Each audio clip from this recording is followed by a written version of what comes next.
Бұл қыздар өздерінің жатақханаларындағы құпия бөлмені ашты және оларды қояндарды секілді пайдаланайын деп жатқандарын білді. Олармен нақты не істегелі жатқандарын біз Уровень 16 фильмінің шолуынан білеміз.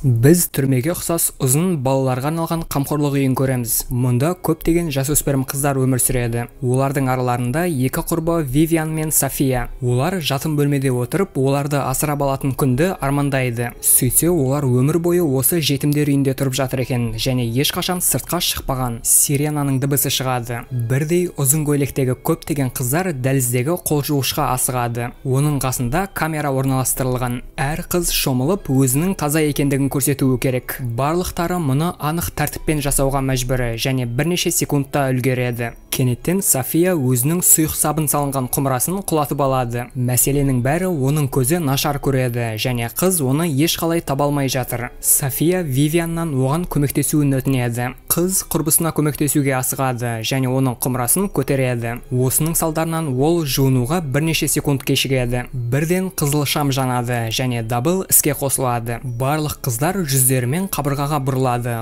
Құдды нағыз түрменің тұтқындары секілді. Дәлізден жұп қарауыл пайда болады да, жылап жатқан қыздардың алдыларынан олардың тәлімгері миссис Бриксил пайда болады. Бұл ұзын сары шашты сәнді әйел. Ол қыздарға қуанышты жаңалықты хабарлайды. Оларды 16-шы деңгейге ауыстырмақ. Бұл жетімдер үйіндегі соңғы жылдары және бұдан кейін оларды жаңа отбасы күтіп тұр. Вивиан және тағы да бірнеше қыз жаңа жақтау Роуз Холлға тап болады. Мұнда олардың ақыры оңаша кереуеттері болады. Вивиан өзінің бұрынғы құрбысы Софияны кездестіреді. Қыз бұл кездесуге өте қуанышты, алайда Вивиан оған толықтай салқынқандылықпен қарап тұр және бар түрімен оны әлгі сабын оқиғасы үшін кешірмегендігін көрсетеді. Таңғы астан кейін София құрбысын әжетханадан табады және тағы да одан кешірім сұрайды. Дегенмен Вивиан бұрынғы құрбысының жағасынан алады да бұрынғы оқиға туралы ешкімге айтпастан аузын жабуды талап етеді. Кезекті дыбыс дабылы естіледі. Миссис Бриксил пайда болады да көп ұзамай жетімдер үйінен жаңа демеушілер пайда болып, өздеріне жаңа қыздарды таңдайтындарын айтады. Мұның соншалықты маңызды жайт екені соншалықты бітірушілерге тіпті сыйлықтарды ұстатады. Бұл олардың есімдері белдігінде жабыстырылған ақ түсті шілтер көйлек. Біз қыздардың өз есімдерін оқи алмайтындарын білеміз, өйткені әріп танымайды. Оларды жаппай еңбектенуге, тыңдампаз болуға және бастысы өздерінің терлеріне жақсылап күтім жасауды үйреткен. Ал барша қалғандарын шамасы үйретпеген секілді. Жетімдер үйіндегі қыздар бақытты және өздерінің жаңа ата-аналарымен кездесуді асыға күтіп отыр.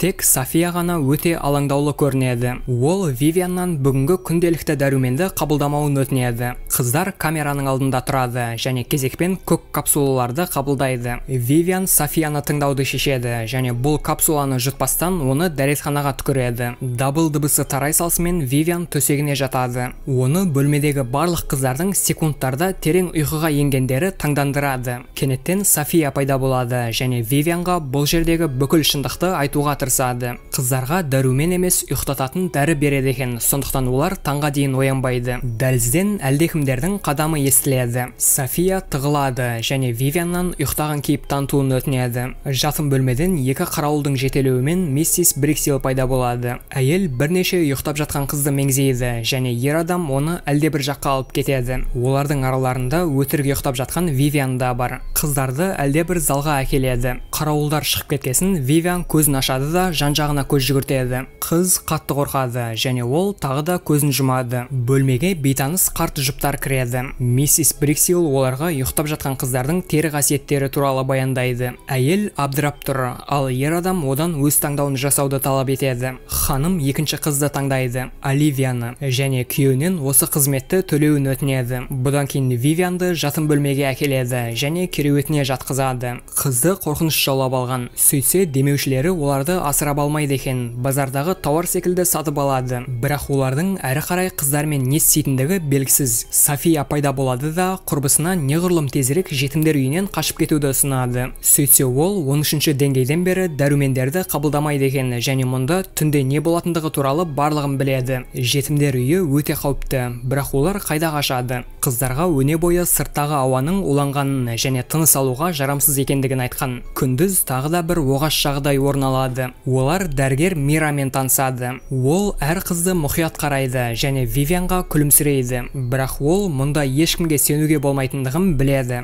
Түнде барлық қыздар ұйықтататын дәрінің әсерінен ұйықтап жатқанда Вивиан мен София қашу жоспарын талқылайды. Бұл үшін олар өту картасына қол жеткізулері керек. Әйтпесе жабық аймақтан қаша алмайсың. София құрбысына барлығын басқа қыздарға да айтуды ұсынады, бірақ Вивиан түбегейлі қарсы. Өйткені олардың бірі оларды оп-оңай сатып беруі мүмкін және сонда олардың жоспарлары құртылады. Дәрігер Мираның кезекті қабылдауында Вивиан оның басқа қыздарға қарағанда өзіне басқаша қарайтындығын түсінеді. Ол мұны өзінің мақсатында пайдалануды шешеді және қалай дәрігер өзінің өткізу картасын пайдаланатынын мұқият бақылайды. Бұл ретте оғаш жағдай жалғасады. Қыздардың бірінде конвульсия басталады. Ол жерге құлайды. Вивиан оның тұруына көмектеседі және жуынатын бөлмеге жетелейді. Шамасы бұл жақында ғана барлық қыздарға салынған екпенің салдары секілді. Олардың ине салынған жерлері асқынады. Құрбылар оларда тым аз уақыт қалғандығын түсінеді. Іске кірісу қажет. Дәрігер Мираның кезекті қабылдауында Вивиан сүйкімді әрі тіл алғыш қыздың кейпін танытуын доғарады. Көптеген сұрақтарды қояды және ер адам оның мінезіне таңданады. Ол оған дәруменді ине салады. Бірнеше уақыттан кейін Вивианға София кіреді. Түнде ол қарауылдардың бірінің өту картасын алмақшы. Мәселенің бәрі ол ұйықтап жатқан қыздардың жатын бөлмесіне жиі кіреді және оларды түртеді. София мен Вивиан өздерінің жоспарларын эмоционалды талқылағандары соншалықты оларды екі басқа қыз естиді. Олар тіл алғыш әрі сабырлы Вивианның ашуға еніп өзінің наразылығын білдіріп жатқандығына таң қалады және барлығын айтып беру үшін миссис Бриксилдің бөлмесіне асығады. Жетімдер үйінің қожайыны Вивианды үлкен торға жабады және дәрігер Мирамен әңгімелесуге кетеді. Сөйтсе олар жұп екен және олардың бүкіл кәсіптері заңсыз. Әйел барлығын полицияның біліп қоятындығынан қорқады. Ол қыздарды бүкіл уақыт бойы наркозда ұстауға бар. Мира бұның біріншіден қымбат екенін түсіндіреді. Екіншіден бұл олардың денсаулықтары мен терлерінің жағдайына кері әсерін тигізеді. Түнде София қашуға дайындалады. Ол төсектен жіп жасайды да қарауылдың келуін күтеді. Ер адам бөлмеге еніп кезекті қызды ұстауға тырысқанда София оның артынан келіп оның мойнына жіпті кигізеді. Алайда қарауыл әлсіз қызға қарағанда әлдеқайда күштірек және бір соққымен оны еденге сұлатады. София қашуға ұмтылады,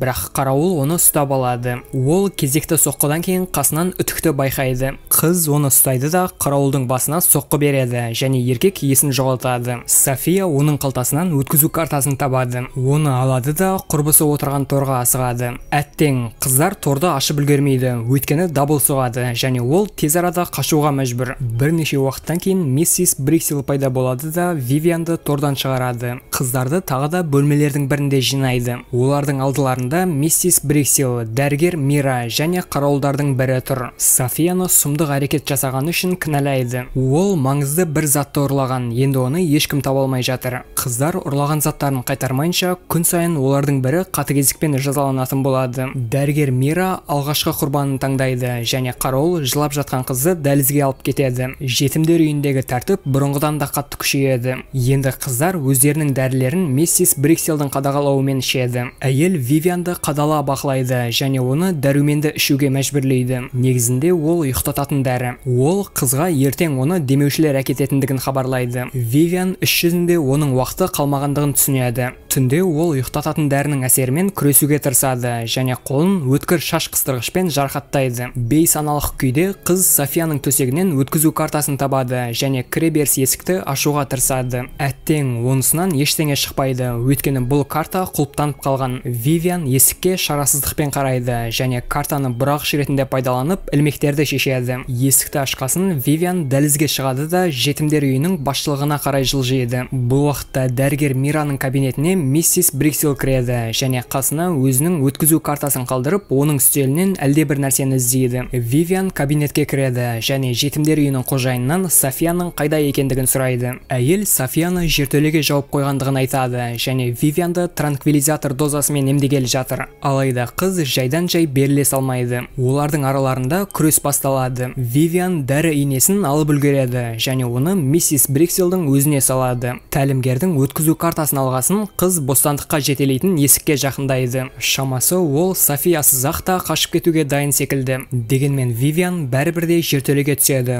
өйткені құрбысын сатқысы жоқ. Қыз құрбысын торлардың бірінен табады және оны босатады. Софияның қолдары байлаулы және Вивиан оларды немен шешуге болатындығын іздей бастайды. Қыздар жерасты операция бөлмесіне тап болады және олар бұл жерден өздерінің жетімдер үйі туралы одан да қорқынышты нәрселерді біледі. Үстелдердің үстінде тұтас оралған қалталар жатыр. Шошынған Вивиан олардың бірін ашады және ішінен Ританың денесін табады. Бұл әлгі дәрігер Мираның бұйрығымен жазалануға әкетілген қыз. Оның бет терісі жоқ. Вивиан мен София бұл әр қалталардың ішінде олар танитын қыздардың бірі жатқандығын түсінеді және олардың барлығының жүздері жоқ. Екеуі байғұс қыздардың аяқтарына байланған есімдері жазылған қағазды көреді. Вивианның бұл жерден тезірек қашып кеткісі келеді, алайда София өзінің құрбыларын құтқарғысы келеді. Скальпельмен қаруланғасын құрбылар баспалдақпен көтеріледі және кіреберіс есікке жақындайды. София Вивианнан оны күте тұруын өтінеді. София 16-шы деңгейге жүреді,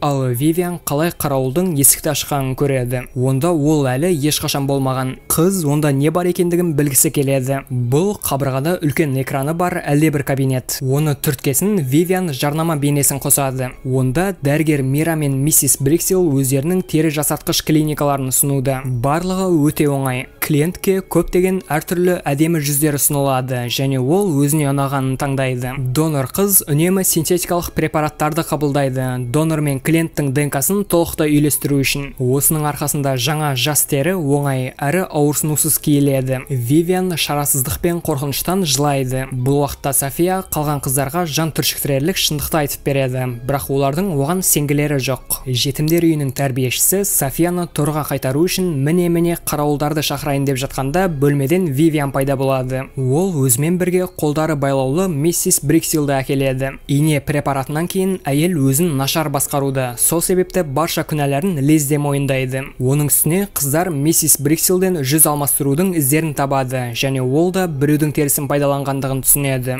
Қыздар осы уақыт бойы оларды құтқармағандарын және жақсы өмірге дайындамағандарын біледі. Керісінше қойлар мен тауықтарды секілді баптаған. Кейінірек сатып алушыларға сату үшін. Жетімдер үйінің тәрбиешілері миссис Бриксилді торға отырғызады және бұл жерден тезірек кетіп қалуға асығады. Алайда кіреберіс есікті ашқандарында сиренаның дыбысы шығады. Қыздар құтқарылу үмітінде аулаға жүгіреді. Олардың арттарынан қаруланған қарауылдар қудалайды. Қарауылдардың бірі Вивиан мен Софияға шабуылдайды. Дегенмен құрбылар оны үлкен биіктіктен итеріп жібереді. Алайда ер адам Софияны жарылап үлгереді. Құрбылар кішігірім баспанаға жүгіреді де есікті құлыптап қояды. Қарауылдар оқ атпайды, өйткені қыздар оларға тірі күйлерінше және терілері зақымдалмаған бойы керек. Келіссөзге дәрігер Мира келеді. Ол бүкіл қыздарды жетімдер үйіне олардың ата-аналары сатқанын хабарлайды және ол оларға жақсы өмір беріп, оларды құтқарып қалдымыз. Ер адам Вивианға мәміле ұсынады. Ол бүкіл қыздарды, соның ішінде Софияны да жетімдер үйіне қайтаруға көмектесуі керек. Ал осы үшін ол оны бостандыққа жібереді. Вивиан дәрігерге сенбейді және одан оның жүзі неше тұратындығын сұрайды. Ер адам оған өмірінің 16 жылын құртқанын мойындайды және ол үшін бұл баға жетпес. Сонда Вивиан скальпельді алады да терісін бірнеше рет тіледі. Оны ешкімнің пайдалана алмауы үшін. Қыз ауырсыну мен ашудан жылайды, ал қарауылдар дереу әлдекімге қоңырау шала бастайды. Дәрігер Мираны оның бастығы шақырады және бірнеше уақыттан кейін оқ атылады. Шамасы бастық дәрігерді бір жайлы еткен секілді. Таңда Вивиан мен София отырған баспананың есігін беларустық төтенше жағдай қызметкерлері бұзып кіреді. Қыздар сыртқа шығады да жаңбыр жауып жатқандығын көреді. Олар қол ұстасып жылайды және өмірлерінде алғаш рет күнге қарайды. Фильм туралы өз ойларыңызды пікірге бөлісіңіздер. Сондай-ақ жаңа бейнелерді жіберіп алмау үшін арнаға жазылып қоңыраушаны басып қойыңыздар. Келесіде кездескенше.